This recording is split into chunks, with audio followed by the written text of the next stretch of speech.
how to heal male nipple piercings. Coming up next on Aftercare Instructions by a Piercer, episode number 6, male nipple piercings. So stick around.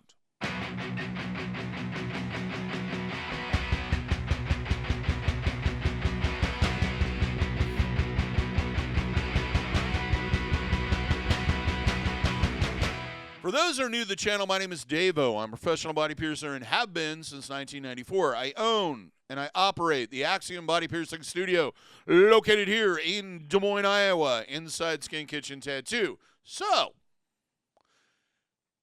when I talk about these things, I'm talking about a level of expertise that comes with being in the body piercing industry for well over 26 years. First off and foremost, let's talk about a little bit of a disclaimer. I am recording this on December 7th, 2020. If you've gotten conflicting information from your piercer or from me, if I'm your piercer, please talk to them about why they are suggesting things. The industry, new ideas come up, new methods, new information, etc., and things change. One of the reasons why I'm redoing a lot of these is because the information's changed. How I approach suggesting as far as an aftercare program has changed a little bit. So always talk to your piercer whenever in doubt, and especially if it's like, 2027 or something.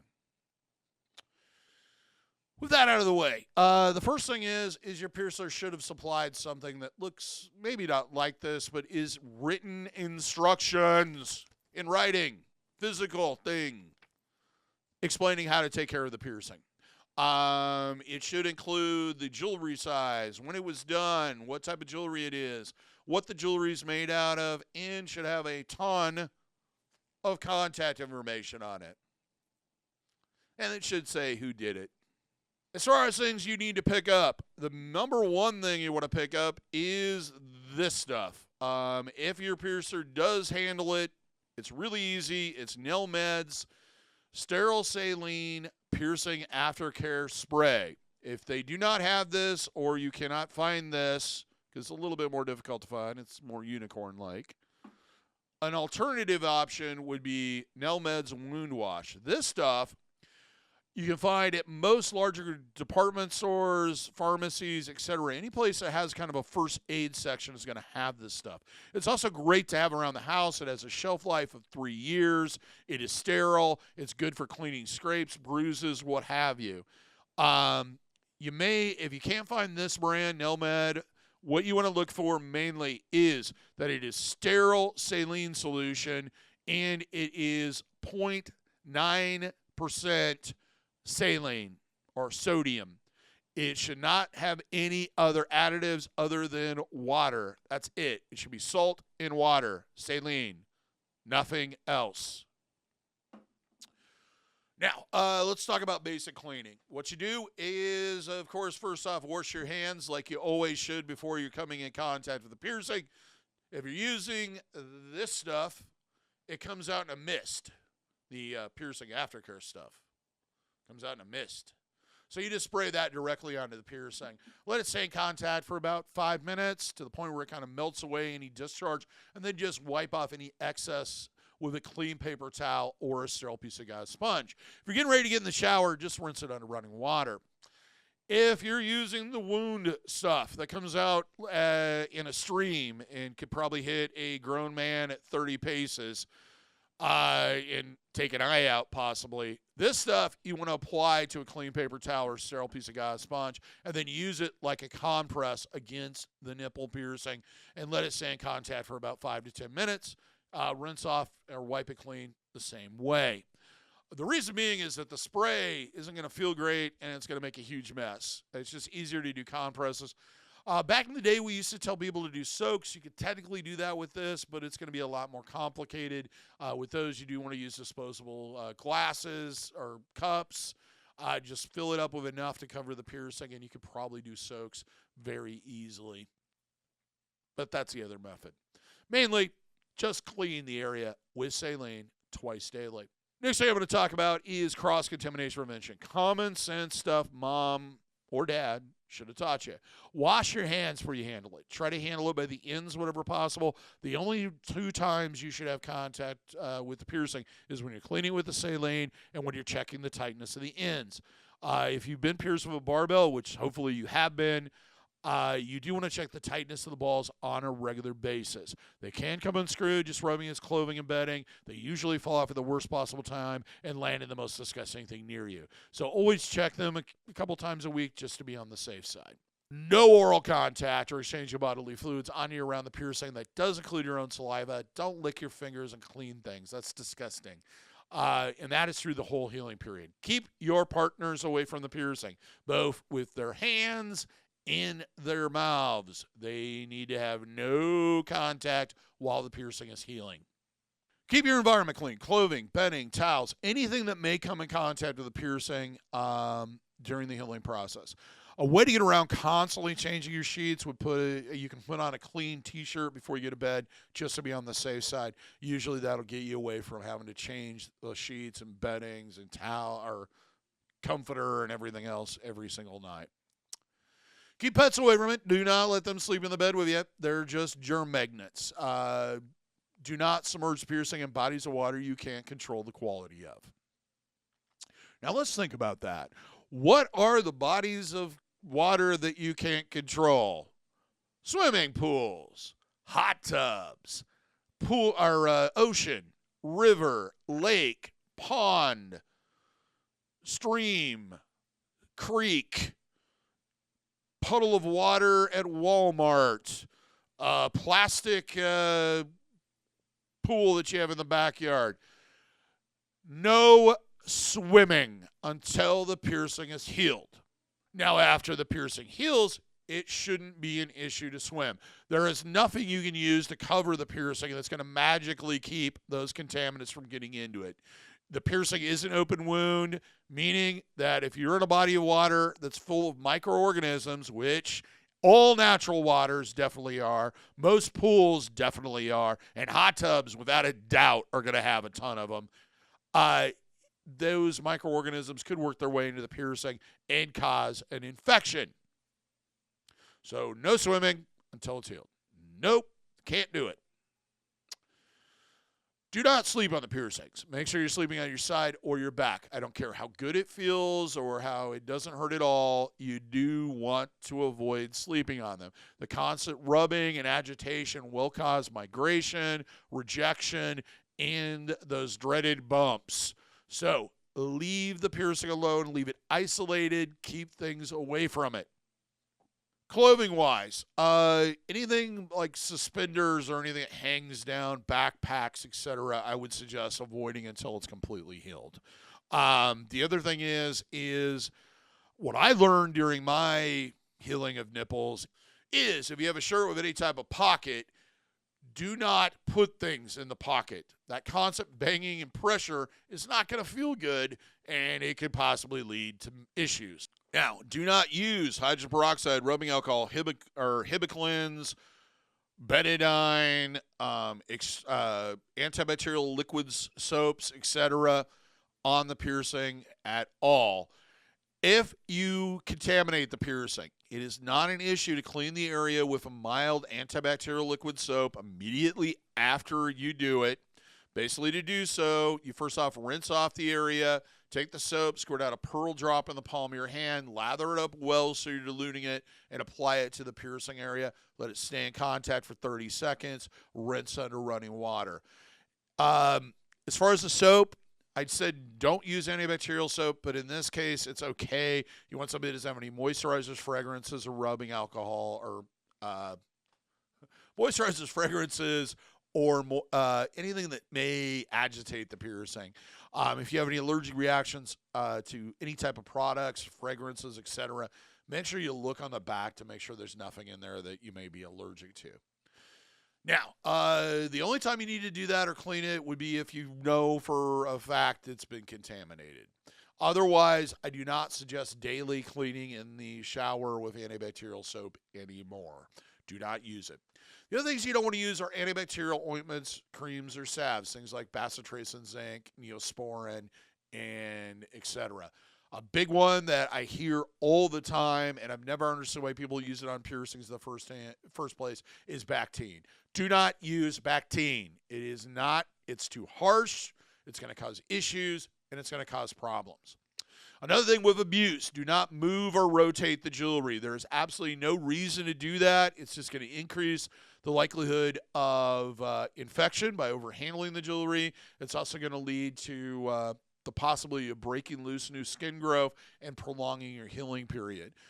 It will move naturally thanks to good old-fashioned gravity, but anything beyond that is completely unnecessary. With nipple piercings, it is really common for them to tighten and loosen during the healing process.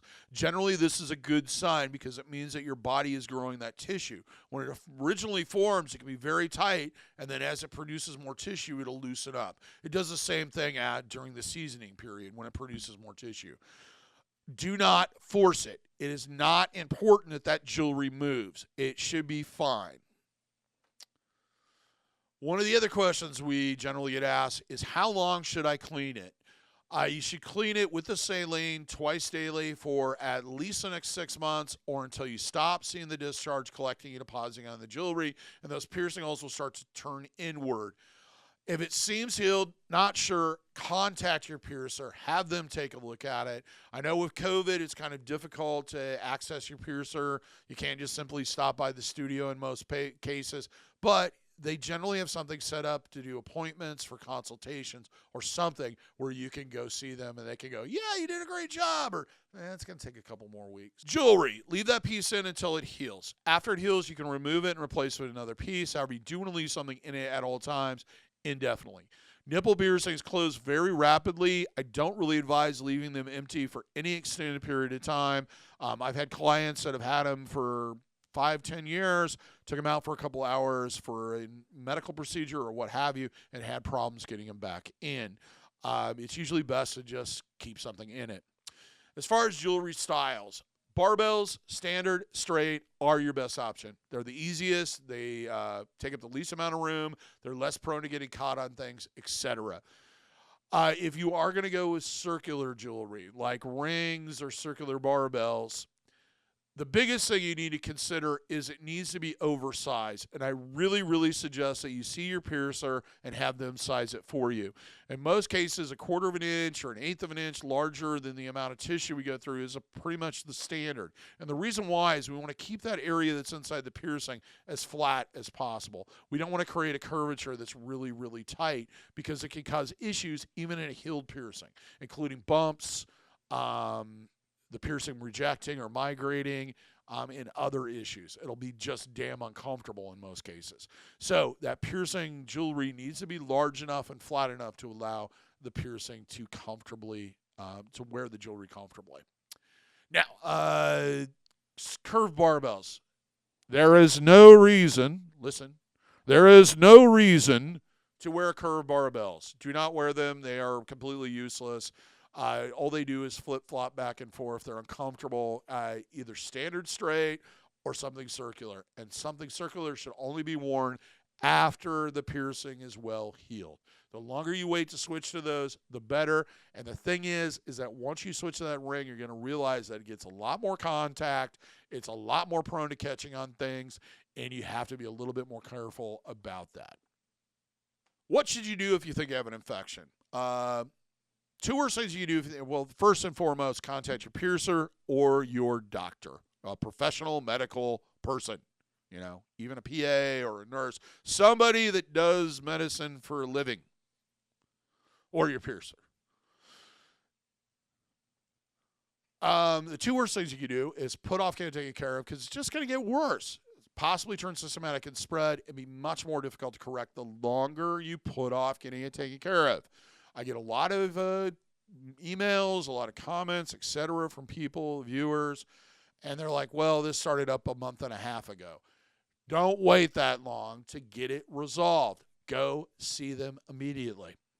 The other thing is removing the jewelry. A lot of people have this misconception that if they take the jewelry out, everything just magically, the infection disappears and the piercing goes away and everything's fine. Problem with that thinking is how your body heals infections and what happens when you take the jewelry out. Your body will heal infections by pushing infected tissue and fluids out through the wound, while below it replaces it with healthy tissue. When you take the jewelry out, which is the only thing keeping that hole on both sides open, often the first thing that closes is those holes.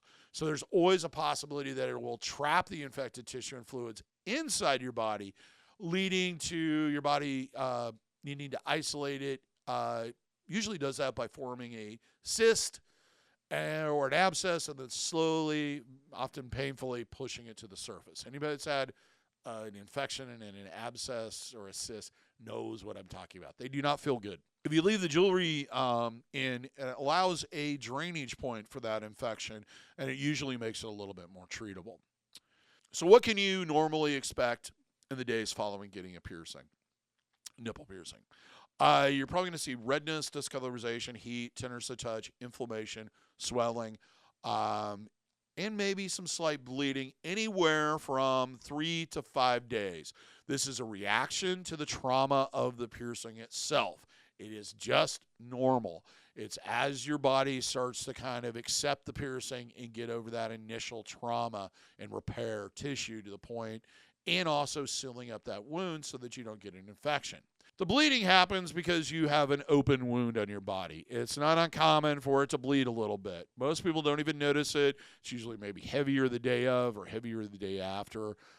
You might notice a little bit of blood on the pillow the night or on the bedding the next day. It's a good idea to wear kind of an older t-shirt and put on the ratty sheets just to be on the safe side after getting it done. Now, nipple piercings are also very prone, as I mentioned a couple times, to sensitivity. So it's not going to be uncommon to have this piercing 2-3 months, and if it's bumped just right, for it to hurt and be painful and almost feel like it's just been pierced. That's normal. Keep an eye on it. If it worsens or it doesn't seem to be fading, see your piercer, contact them, whatever you need to do. I hope you found that all informative. That's pretty much everything I have to say at this point in time that I can remember about healing a nipple piercing properly. Whenever in doubt, ask your piercer. They're there for that reason. Part of their job is giving you enough information to get you through the healing process. And their job's not over until that piercing is healed. If you liked the video, found it edifying, you found it entertaining, what have you, please give me a thumbs up. Let me know that you liked it because I like it when you like it. If you haven't subscribed already, please do so. Hit that notification bell so that you're notified every single time we post something. If you like swag, you like t-shirts, you like phone cases, you like tapestries, you like throw pillows, tote bags, fanny packs, leggings, check out our merch store. Roughly about 12 different designs there in an unimaginable amount of colors, sizes, and etc. Link is in the description. There's also one of those merch bars. Till next time, here's hoping all your piercings heal with ease and without a single issue. And if you're in the Des Moines, Iowa area, I hope to see you for your body piercing needs in the future. Have a good day, everybody. Take care. Take care of one another. Stay safe. Wash your damn hands. And, of course, wear a mask when needed. And we'll see you in the next video.